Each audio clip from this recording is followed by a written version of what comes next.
এর মা কেমন ছিলেন ফাতেমার চরিত্র একটাবার শুনে নাও। কেমন ছিল জানেন?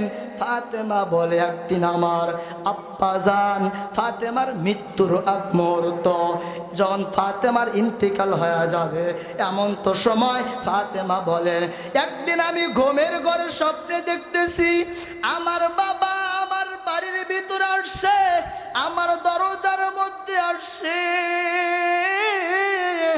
আয়েশা আমি দেখি কি জানি বারবার খুঁজতেছে।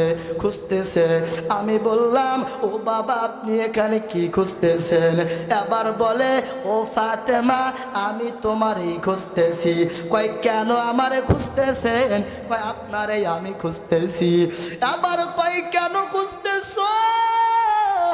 কয় আজকে রাত্রে বেলায় রোজা তুমি দিবা রাত্রে বেলায় তুমি আজকে চেহারি খাইবা, তোমার স্বামী হযরত আলীর দস্তরখানায় তুমি খাইবা, আর তুমি ইফতার করবা আমি তোমার বাবার সাথে। এরে আলী, আলীর তুমি দস্তরখানায় তুমি চেহারিটা খাইবা। ওরে মা ভালো করে শুনো, কেন এই নির্দেশ দিলেন? ফাতেমা বুঝিয়া গেলেন, দিনাম যাইতে পারলাম না মদিনা, দেখতে পারলাম না মদিনা, যাইতে পারলাম না মদিনা, দেখতে পারলাম না।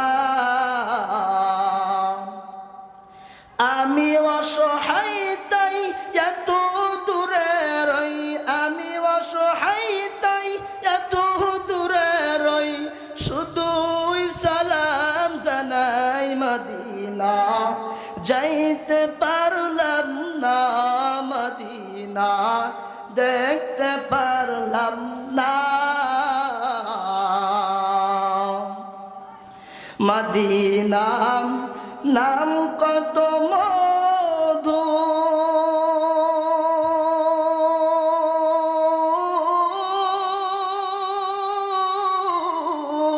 মদিনা, আর যে কত দূর, ওই মদিনার পথের ধুলি আমি, ওই মদিনার পথের ধুলি আমি মাখতে পারলাম না মদিনা, যাইতে পারলাম না মদিনা, দেখতে পারলাম না মদিনা।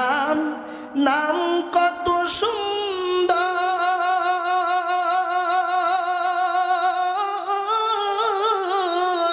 মদিনা কেড়েছে অন্তর, মদিনা নাম কত সুন্দর, মদিনা কেড়েছে অন্তর। পাখির নাই ডানা থাকিলে, পাখির নাই ডানা থাকিলে, যাইতাম মদিনা মদিনা, যাইতে পারলাম না মদিনা, দেখতে পারলাম না মদিনা। যা দরকার আছে না নাই? সরকার হাটের মুসলমান যাওয়ার নিয়ত নাই? আছে। আজকে আমাদের সামনে দিন প্রিয়, ইসলাম প্রিয়, দিনদার, ইমানদার, মুত্তাকিন, সালিহিন, আশিকিন, আমার সমবয়সী, আমার ভাই, আমার বাবার বয়সী বাবারা এবং যুবক বয়সী যুবকেরা, আমরা সকলেই মহান রব্বুল আলামিনের দরবারে একবার উজাড় করে কালিমাতুশ শুকর আদায় করি, বলি আলহামদুলিল্লাহ। কারণ যে মহান রব্বুল আলামিন আপনাকে আমাকে দয়া করে মায়া করে ভালোবেসে আজকে এই রাত্রে গুনার কাজে না রেখে আল্লাহ তাআলা আমাদেরকে এই মাহফিলের মজমা আসার তৌফিক দান করেছেন।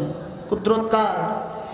কারণ নবীজি বলেন হাসরের ময়দানে কিয়ামতের মাঠে বহুত মানুষ জাহান্নামে হয়ে যাবে, অসংখ্য মানুষকে আল্লাহ তাআলা জাহান্নামে দেবে। বলেন কেন দিবে? কারণ নবীজি বলেন অনেক লোক আছে, অনেক আল্লাহ তাআলার বান্দা আছে, বান্দি আছে যারা রাত্র জেগে গুনাহ করে তাদেরকে জাহান্নামে দাখিল করবে শুধু রাত জেগে গুনাহ করার কারণে। কিসের কারণে? গুনাহ করার কারণে। কারণ তাদেরকে আল্লাহ তাআলা জাহান্নাম দেবে। আল্লাহ তাআলা যেন আমাদের এই রাত জাগরণটাকে যেন কঠিন কিয়ামতের ময়দানে যেন জাহান্নামের আগুন থেকে বাঁচানোর একটা উসিলা হয়ে যায়। সকলে বলে আমিন। আমি সকলের প্রতি আবার আহ্বান করছি, আপনারা সবাই প্যান্ডেলে চলে আসেন। দেখেন এত বড় একটা মাহফিল, আহা আফসোস প্যান্ডেলের ভিতরে মানুষ নাই। আসেন সবাই, আসেন, কিছু দিন কথা হবে। আমি সবাইকে বলছি আসেন আসেন। আমি বয়ানের শুরুতে সবার প্রতি আমি সালাম দিচ্ছি, আসসালামু আলাইকুম ওয়া রাহমাতুল্লাহি ওয়া বারাকাতুহু। প্রিয় সরকারহাটবাসী, ভালো আছেন আপনারা সবাই? অনেকে মনে আছেন হুজুর সালাম দিল না, ওইটা অনেকে এটা মনে করছেন নাকি যে হুজুর বয়ানের শুরুতে সালাম দিল না।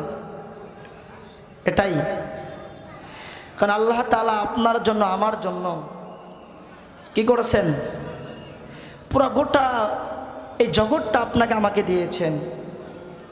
আল্লাহ কোরআনের ভিতরে বলেন কুল ইয়া ইবাদিয়াল্লাযীনা আসরাফু আলা আনফুসিহিম লা তাকনাতু মির রাহমাতিল্লাহ। হে নবী, আপনি বলুন আপনার বান্দা, আমার বান্দা বান্দিরা যারা গুনাহের কাজে লিপ্ত রয়েছে, তিনাদের উপরে জুলুম করেছে, তারা যেন আমার রাস্তা থেকে নৈরাশ হয় না। কারণ আমি আল্লাহ তাআলা প্রত্যেকটা আমার বান্দার পাহাড় পরিমাণ গুনাহ আমি মাফ করে দিই। বলেন সুবহানাল্লাহ। কারণ কথা কার? বলেন আল্লাহ তাআলার কথা। এবং আল্লাহ অত্যন্ত ক্ষমাশীল, দয়া। আল্লাহ তাআলা বলেন আদ-দুনিয়া খলাকাত লাকুম ওয়া আন্নাকুম খলাতুকুম লিল আখিরাহ। আল্লাহ আসমান কার জন্য দিয়েছে? বলেন আল্লাহ আসমান কার জন্য দিয়েছে? আপনার জন্য, আমার জন্য আসমান দিয়েছে। আসমান কার গোলামি করবে? একমাত্র আপনার আমার গোলামি করবে। জমিন দিয়েছে কার জন্য? একমাত্র বান্দার জন্য। আমার কথা বোঝা যাচ্ছে? বলেন জমিন দিয়েছে কার জন্য? আপনার জন্য। বলছে ইন্না, নিশ্চয় আল্লাহ তাআলা আপনাকে সব কিছু কার জন্য দিয়েছে? বলেন আমাদের জন্য দিয়েছেন, নিয়ামত স্বরূপ আমাদের জন্য দিয়েছেন। আল্লাহ তাআলা বলেন আসমান, জমিন, চন্দ্র, সূর্য, ওই নদীর রঙের মাছ আমি আল্লাহ সব বান্দা তোমার জন্য দিলাম। কিন্তু বান্দা আমি তোমারে বানাইলাম একমাত্র আমি আল্লাহর জন্য। সব দিচ্ছে আপনার জন্য, কিন্তু আপনাকে বানিয়েছে একমাত্র রবের ইবাদত করার জন্য।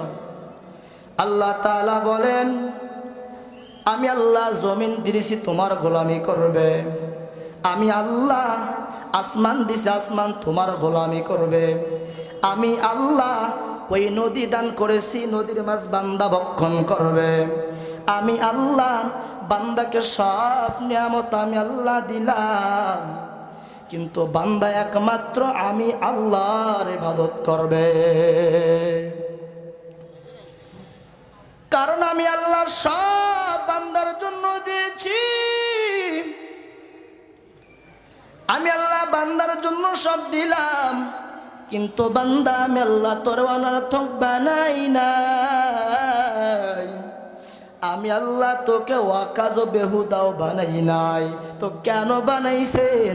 আল্লাহ কয় বান্দা আমার গোলামি করার জন্য বানাইছি। কারণ যে গোলামি করার পর তুমি জান্নাতের সীমানা খুঁজা পাইবার জন্য আমি বানাইলাম। কেন বানাইলাম? এমনি বানাই নাই, বেহুদা বানাই নাই, আফাহাসিবতুম আন্নামা খালাকনাকুম আবাসা ওয়া আবাসা ওয়া আন্নাকুম ইলাইনা লা তুরজাউন।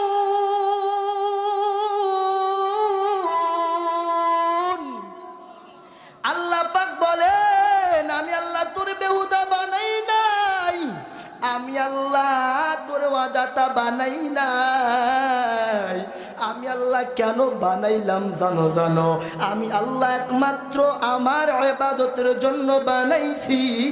আমি আল্লাহ একমাত্র আমার গোলামের জন্য বানাইছি। ওয়ামা খালাকতুল জিন্না ওয়াল ইনসা ইল্লা লিয়াবুদুন।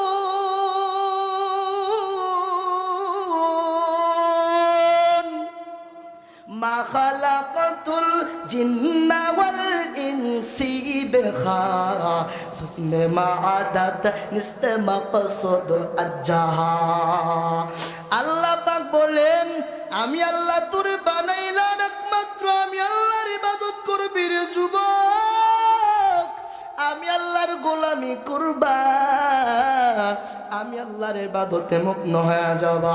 বান্দা যদি ইবাদত করতে পারো, আমি আল্লাহ তোমারে জানায়া দিলাম বান্দা, তোমার জন্য কঠিন কিয়ামতের ময়দানে তোমার জন্য কবরটা বড় ভালো হয়ে যাবে। আর যদি বান্দা তুমি আমল করতে না পারো, আমি আল্লাহ বললাম রে গোলাম, আমি আল্লাহ তোর জন্য কঠিন শাস্তির ব্যবস্থা করব। কারণ বান্দা তুমি আমি রবের কাছে চাইবা, আমি আল্লাহ তোমার কখনো ফিরা দিব না। আর বলেন চিল্লাইয়া সরকার হাটের মুসলমান, যার কাছে চাইবা যিনি তোমারে দিবে, ইনি হলেন কি? ইনি একমাত্র আমার আল্লাহ। তো আল্লাহর কাছে না চাইলে আল্লাহ দিবে বলেন? কারণ আল্লাহ তো বলেন যে বান্দা আমি তোমাকে সব দিয়েছি, সব তোমার গোলামি করবে, সব তোমার গোলামি করবে, কিন্তু বান্দা তুমি যে আমার গোলামি করবা এমনিতেই করবে বলেন? কারণ আপনার কথা সব বলছে, আসমান তোমার গোলামি করবে, জমিন তোমার গোলামি করবে, সব তোমার গোলামি করবে। ইন্না খলকি, আল্লাহ বলেন তোমার নিশ্চয়ই যা তোমার গোলামি করবে, কিন্তু একমাত্র পানি তোমার গোলামি করবে না। কেন করবে না? বাসুলাইমা দাদ খলক মরআরি সদমাতে খাকে মশতে ওয়াপুরিম। সুলাইমান, এই সুলাইমান নবী যদি জিনকে বলতো রে জিন তুমি আমার গোলামি করো, জিনের জিন ওই সুলাইমান নবীর গোলামি করতেন। কিন্তু আপনারা আমার কথা মতো শোনে, আপনারা আমার পেলে জিন ঘাস করে ধরে, ঠিক কিনা বলেন? সুলাইমান নবী যদি জিনকে আদেশ করতেন, জিন তুমি আমার গোলামি করো, তুমি যদি আমার গোলামি করো, জিন সুলাইমান নবীর কথাই গোলামি করতেন, সঙ্গে সঙ্গে শুনতেন। কেমন এক নাম্বার বোঝায়, এমনিতেই করতেন না। আবার বলেন কেমন? আল্লাহ বলেন যদি তুমি আমার গোলামি করো, তোমার গাভীটা পর্যন্ত আমি আল্লাহ তোমাকে আদেশ করলে তোমার কথা শুনবে। আবার তুমি যদি আমার ইবাদত করতে চাও, তাহলে বান্দা তুমি যদি আমার ইবাদত শোনো, পানিটা পর্যন্ত তোমার ইবাদত করবে, তোমার গোলামি হয়ে যাবে। তুমি যদি বলো তোমার কথা মতো চলবে, কিন্তু কেন চলে না? গাভী কেন চলে না? বান্দা তুমি আমার চেনো না, এই কারণে তোমাকেও এরা চেনে না। কাকবাদ আপু আতিশ বন্দা হাম বম্মানে তু মুর্দা বাহ কো জিন্দা হাম। হযরত ওমর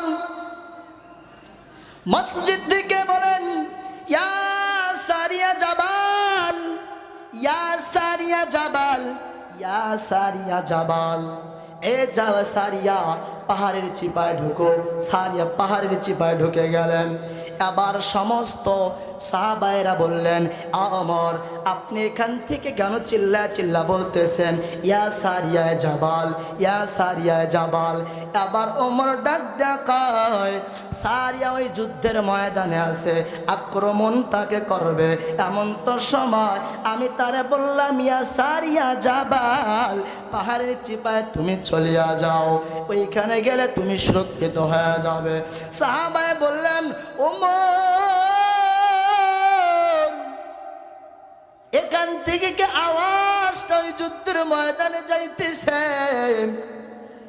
এবার ওমর ডাক ডাকায়, এই এক আওয়াজটা ঠিক আপনারা যেমন পাইছেন, এই আওয়াজটা ওইখানে এইরকম একই আওয়াজ পাইছে। বলেন না সুবহানাল্লাহ। কারণ আওয়াজটা কি পেয়েছেন? ইয়া সারিয়া জাবাল, এই আওয়াজটা পাইল কেন? একমাত্র সাহাবায়ে কিরামরা আল্লাহকে অনুসরণ করতেন, আল্লাহর ইবাদতে মগ্ন হয়ে যাইত। এই কারণে তাদের কথা আল্লাহ রব্বুল আলামিন এত মজবুত করে দিয়েছেন, এত দামি বানায়া দিছে। এরে নবীর উম্মতের দল, এ নবীর উম্মতের দল, সরকার হাটের মুসলমান, ভালো করে শুনো। ওরে পর্দার আড়ালে আমার আম্মা জান, ওরে আমার পর্দার আড়ালের বোন, তোমাদের উদ্দেশ্য কইরা বইলা যায়, আমি জিহাদে আজকে বয়ানে আসছি, কালকে বয়ানে থাকবো না। এরে আল্লাহর কসম, ও আমার পর্দার আড়ালের আম্মা জানেরা, তোমরা তো বড় দামি আম্মা জান, তোমাদেরকে উদ্দেশ্য করে বারবার বলি রে, এ আম্মা জান, বেপরদা মতো চলবেন না। এরে সরকার হাটের মুসলমান, ভালো করে শুনো। একদিন আমার মায়ার নবী সাহাবায়েদেরকে একটা মজমায় বসে বললেন। বসার পরে এবার আমার মায়ার নবী ডাকদা বলে, ও সাহাবায়ে, তোমরা কি বলতে পারবা, এই সাহাবায়ে তোমরা কি বলতে পারবা পর্দা কাকে বলে, নারী কাকে বলে? কারে বলছে বলেন? কারে বলছে বলেন? আল্লাহ রাসূল এক মাজমায় সাহাবায়েদেরকে বলছে, এক মাজলিসে বলছে, ও সাহাবায়ে বলো, নারী কাকে বলে, বলো পর্দা কাকে বলে? একটু আপনার আওয়াজে শোনা দেন। এ সরকার হাটের মুসলমান, আপনাকে উদ্দেশ্য করে বলছি, ও সরকার হাটের মা বোনেরা, আপনাকে বারবার উদ্দেশ্য করে বলছি। আল্লাহ রাসূল সাহাবায়েদেরকে বললেন। আল্লাহ রাসূল সাহাবায়েদেরকে বলার পরে আল্লাহ রাসূল ওই সাহাবায়েদের বলার সঙ্গে সঙ্গে একজন সাহাবায়ে, নবীর জামা হযরত আলী রাদিয়াল্লাহু তাআলা আনহু, এই নবীর জামাই হযরত আলী রাদিয়াল্লাহু তাআলা আনহু সঙ্গে সঙ্গে মজনায় থেকে উঠিয়া গেলেন। ওইখান দিয়ে উঠিয়া যা গেলেন ফাতেমার কাছে। ও ফাতেমা, আপনি বলেন, আপনার আব্বা জান প্রশ্ন জব করছে রে ফাতেমা, আপনি বলেন নারী কাহাকে বলেন?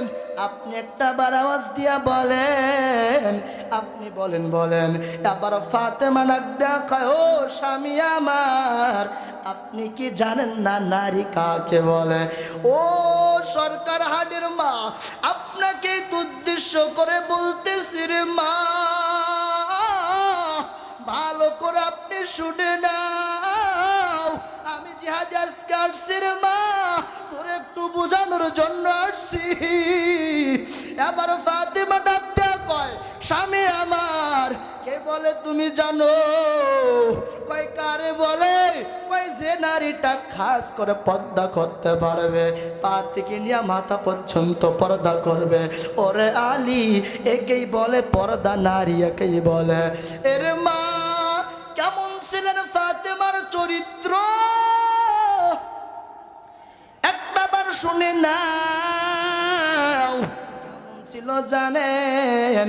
ফাতেমা বলে, একদিন আমার আব্বাজান ফাতেমার মৃত্যুর আগ মুহূর্ত, যখন ফাতেমার ইন্তেকাল হয়ে যাবে, এমন তো সময় ফাতেমা বলেন, একদিন আমি ঘুমের ঘরে স্বপ্নে দেখতেছি আমার বাবা আমার বাড়ির ভিতরে আসছে, আমার দরজার মধ্যে আসছে,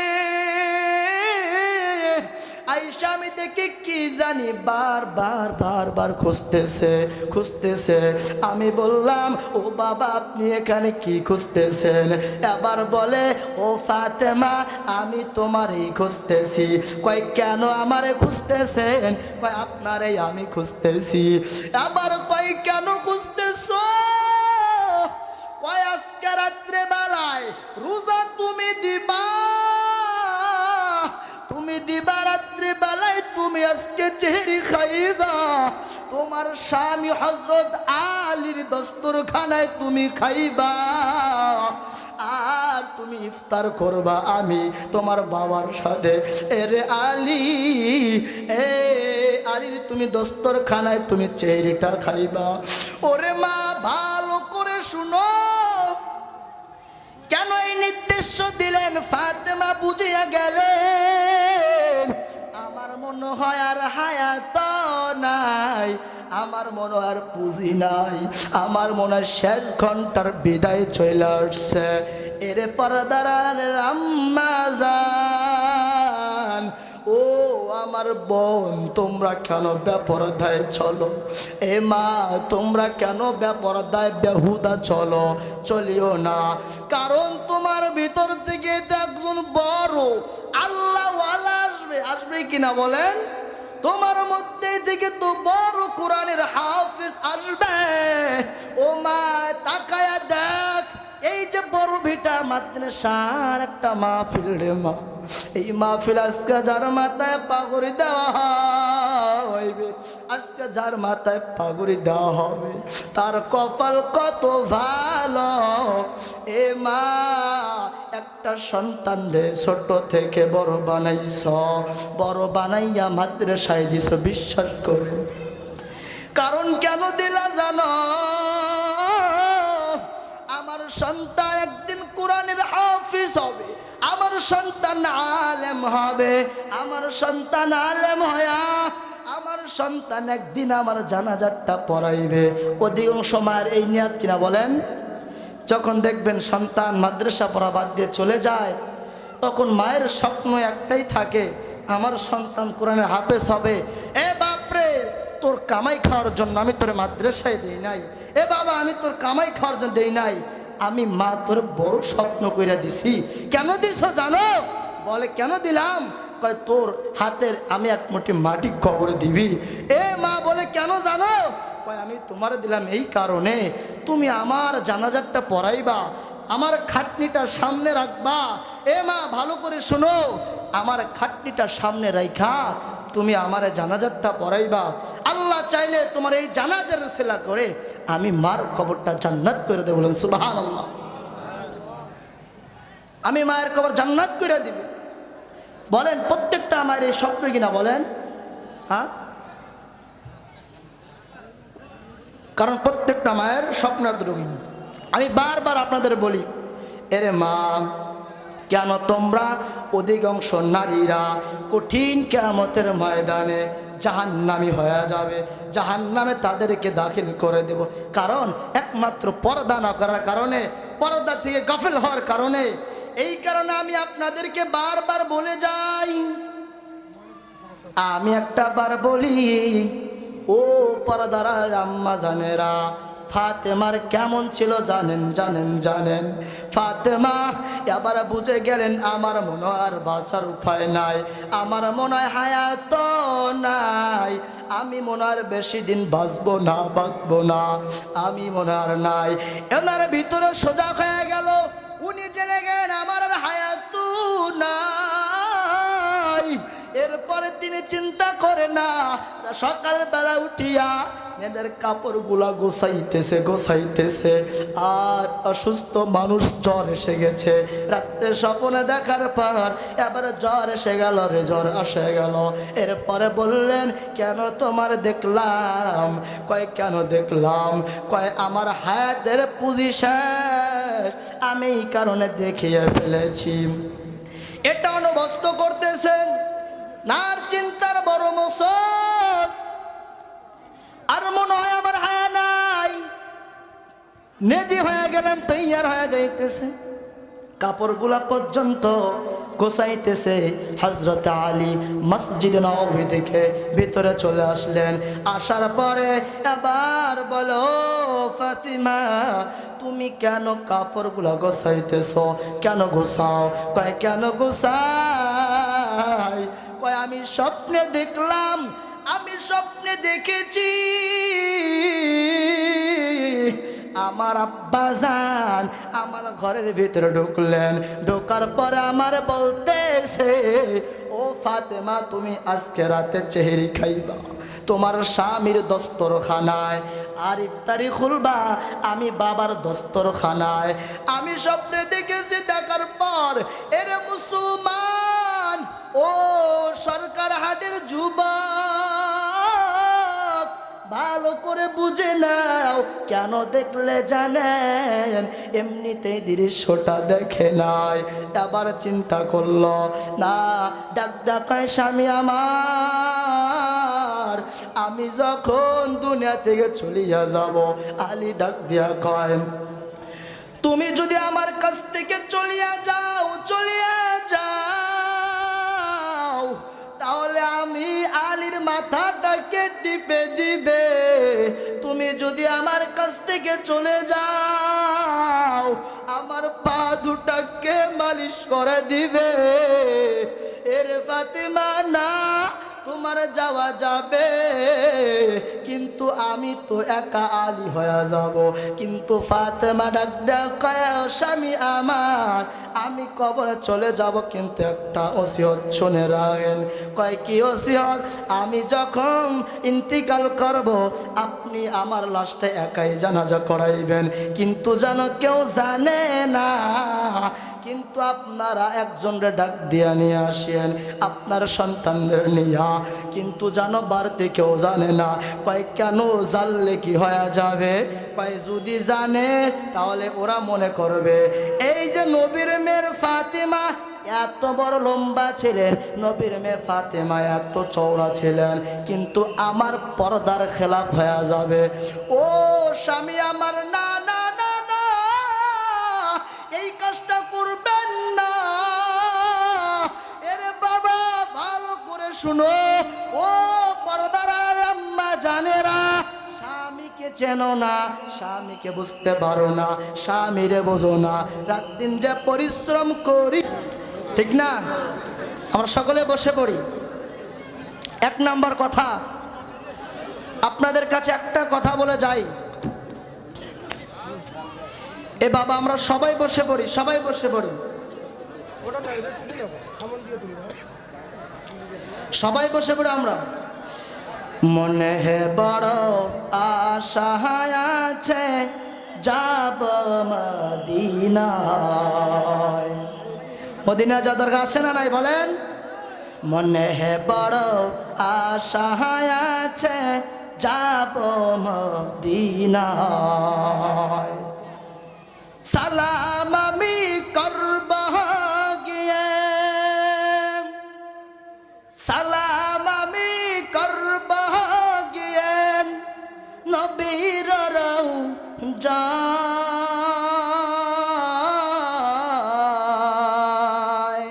মনে হে বড় আশা আছে, যাব মদিনায়।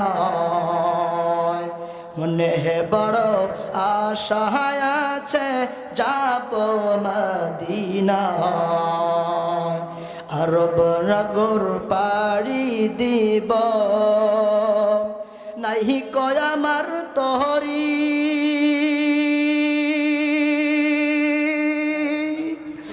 আরব সাগর পাড়ি দেব, নাহি কয় আমার তহরি।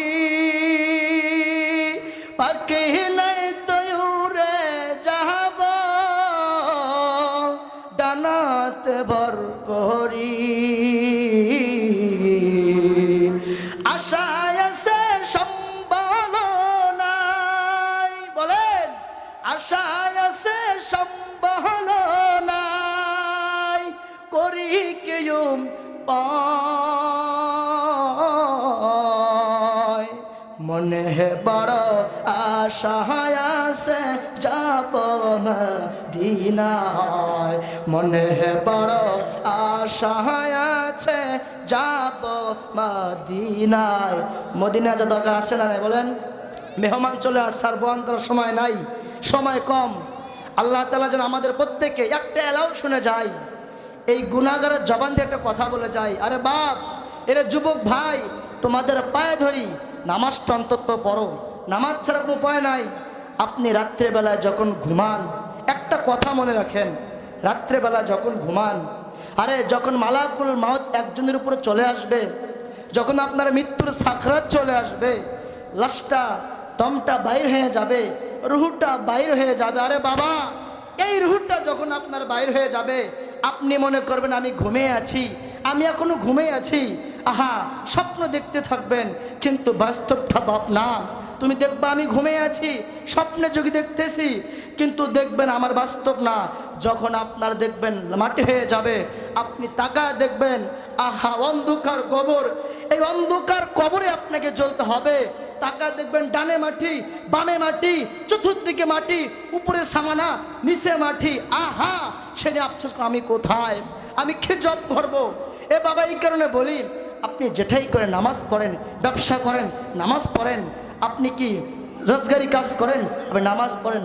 আল্লাহ তাআলা আমাদের প্রত্যেককে যেন এই কথাগুলোর উপরে আমল করার তৌফিক দান করেন, বলেন আমিন। যা বলেছি বলনেওয়ালাকে এবং শুননেওয়ালাকে উভয়কে যেন আল্লাহ তাআলা কিছু কথার উপর আমল করার তৌফিক দান করেন, বলেন আমিন। ও আখিরি দাওয়ানা আলহামদুলিল্লাহি রাব্বিল আলামিন। আসসালামু আলাইকুম ওয়া রাহমাতুল্লাহ।